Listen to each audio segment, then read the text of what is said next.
मागी डिटेल रोटी बाजरे की खाइए कत्ती कच्च टिंडी गेल ओ बीड़िया के टोचन में ओ तेरे दिखाऊं और देखिए बिटोड़े पे को गिया आड़ी बेल ओ लागे से स्कूला तेरे बंके आज भी सांप मारे ना किसाना करे डंके आज भी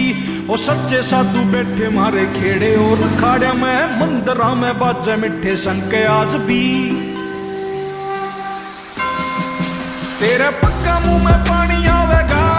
सरसों का साग देख के बड़े बड़े रे त्योहार